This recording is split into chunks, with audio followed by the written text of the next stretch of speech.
Ya, Assalamualaikum warahmatullahi wabarakatuh. Di sini saya akan mempresentasikan tentang penelitian pengaruh manajerial karakteristik, observability, relative advantage, dan customer pressure terhadap adopsi e-commerce pada UMKM di Kota Solo.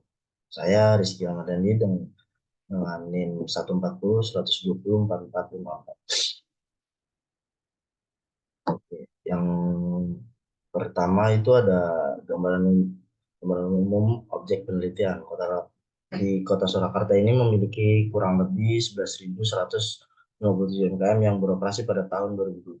Meningkat tajam dari tahun sebelumnya yang hanya 3.635 UMKM. UMKM di Kota Surakarta didominasi oleh usaha mikro yaitu 11.138 unit. Penyebaran UMKM di Kota Surakarta terkonsentrasi di 5 kecamatan yaitu Serengan, Jebres, Banjarsari, Laweyan, dan Pasar Kliwon. Nah, untuk di latar belakang UMKM memiliki peran penting dalam perekonomian di Indonesia. Salah satu upaya untuk meningkatkan UMKM adalah dengan mendorong UMKM untuk memanfaatkan teknologi digital, khususnya di e-commerce. Nah, namun pada pelaksanaannya terdapat beberapa kendala yang dihadapi oleh UMKM terkait e-commerce. Nah, ini penelitian ini bertujuan untuk menganalisis pengaruh manajerial karakteristik, observability, relative advantage, dan customer pressure terhadap adopsi e-commerce di UMKM Surakarta. Hasil penelitian menunjukkan bahwa keempat faktor tersebut berpengaruh signifikan terhadap. Oke, selanjutnya itu tujuan penelitian. Untuk tujuan penelitian mengetahui apakah manajerial karakteristik berpengaruh terhadap adopsi e-commerce pada UMKM Kota Surakarta. Yang kedua itu ada mengetahui apakah observability berpengaruh terhadap adopsi UMKM di Kota Surakarta atau Solo. Mengetahui apakah relative advantage berpengaruh terhadap adopsi e-commerce pada UMKM di Kota Surakarta. Dan yang terakhir itu mengetahui apakah customer pressure berpengaruh terhadap adopsi e-commerce pada UMKM di Kota Surakarta.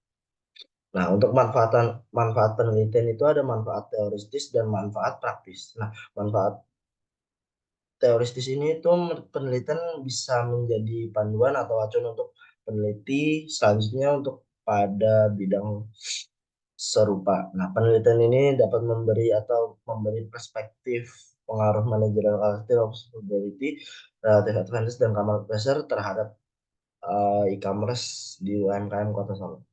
Nah, penelitian ini juga dapat mengembangkan strategi yang berkelanjutan untuk mengelola industri UMKM di era ekonomi digital.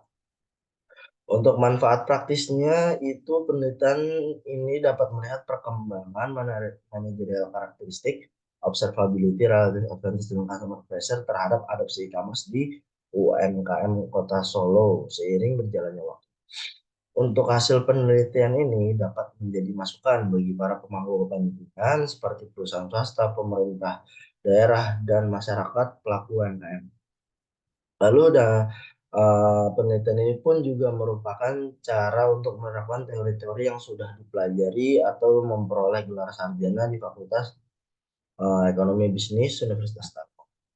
Selanjutnya itu teori dan kaitannya dengan penelitian. Untuk manajerial karakteristik itu menurut Sanchez Torres et al. 2021, manajerial karakteristik itu mengacu pada kecenderungan atau ketertarikan pada manajemen tingkat atas dan mendorong mereka untuk memahami pentingnya adopsi e-commerce.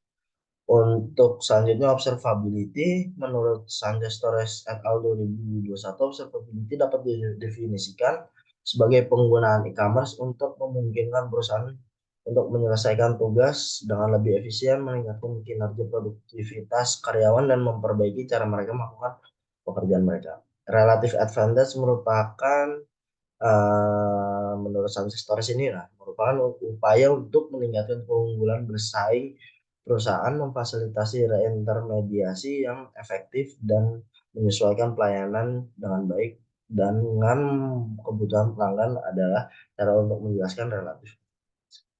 Nah, lalu untuk customer pressure, menurut Sanchez Torres et al. Tahun 2021, customer pressure itu bisa diartikan dengan sebagai dorongan yang datang dari industri, pelanggan, dan pemasok untuk kita agar mengadopsi prinsip-prinsip dalam e-commerce.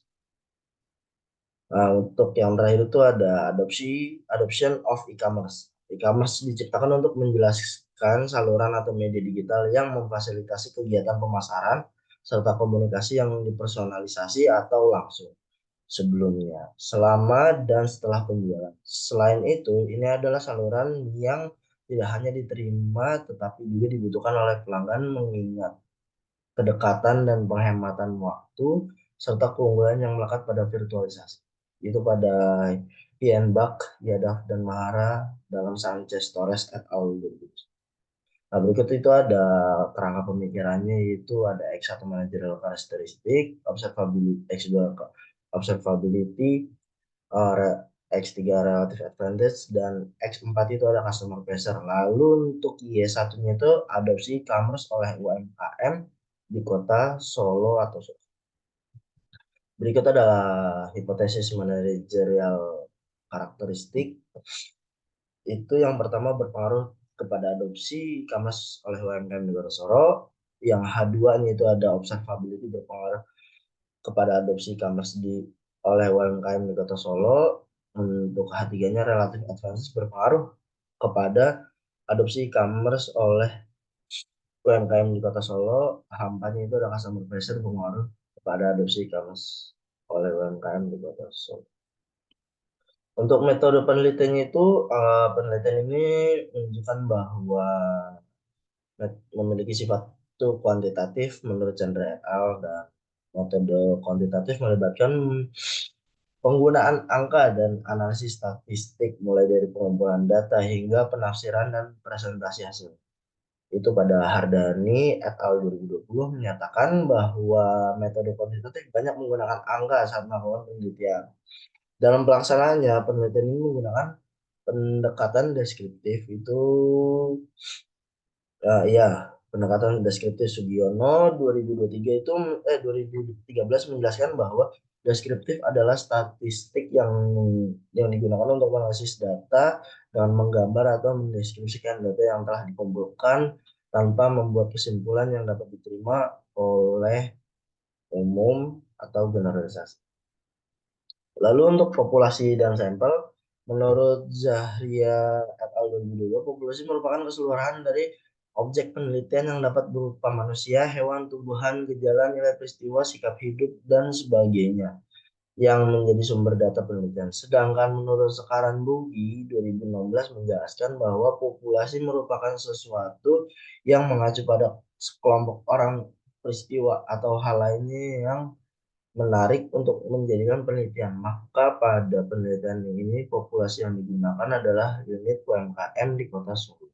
Teknik pengambilan sampel yang dilakukan pada penelitian ini adalah dengan non-probability sampling berjenis accidental sampling. Sugiono non-probability sampling adalah teknik pengambilan sampel yang tidak memberi peluang atau kesempatan serta bagi setiap unsur atau anggota populasi untuk dipilih menjadi sampel. Menurut Sugiono 2013, teknik accidental sampling merupakan teknik penentu sampel yang berdasarkan kebetulan atau siapa saja yang secara kebetulan insidental bertemu dengan peneliti dapat digunakan sebagai sampel bila dipandang orang yang kebetulan ditemui itu cocok sebagai sumber data.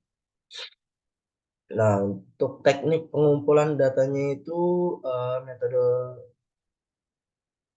metode pengumpulan data yang digunakan penelitian ini penyebaran dengan penyebaran kuesioner.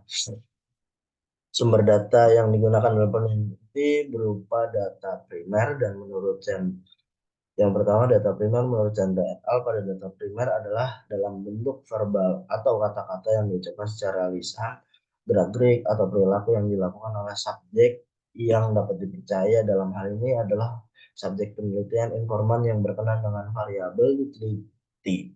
Dalam penelitian ini data primer adalah dalam bentuk kuesioner yang disusun oleh Google Form atau disebarkan kepada para penggiat UMKM di Kota Solo. Untuk yang kedua itu ada data sekunder. Menurut Chandra et data sekunder ini adalah data yang diperoleh dari dokumen grafis seperti tabel, catatan, notulen rapat, dan lain-lain. Foto, film, rekaman video, benda-benda, dan lain-lain yang dapat memperkaya data primer. Dalam penelitian ini, data sekunder yang digunakan adalah dalam bentuk artikel, buku, jurnal, dan situs website. Nah, untuk teknik analisis data itu kita memakai SAMPLS. Penelitian ini juga menggunakan teknik SAMPLS, teknik analisis data partial list squares structural equation modeling atau PLSM. PLSM itu adalah teknik analisis data dalam penelitian yang bersifat kuantitatif yang memiliki tujuan untuk menguji hubungan atau keterikatan prediktif antar variabel dengan cara melihat hubungan atau pengaruh antar variabel. Oke, sekian terima kasih. Mohon maaf apabila ada kesalahan. Assalamualaikum warahmatullahi wabarakatuh.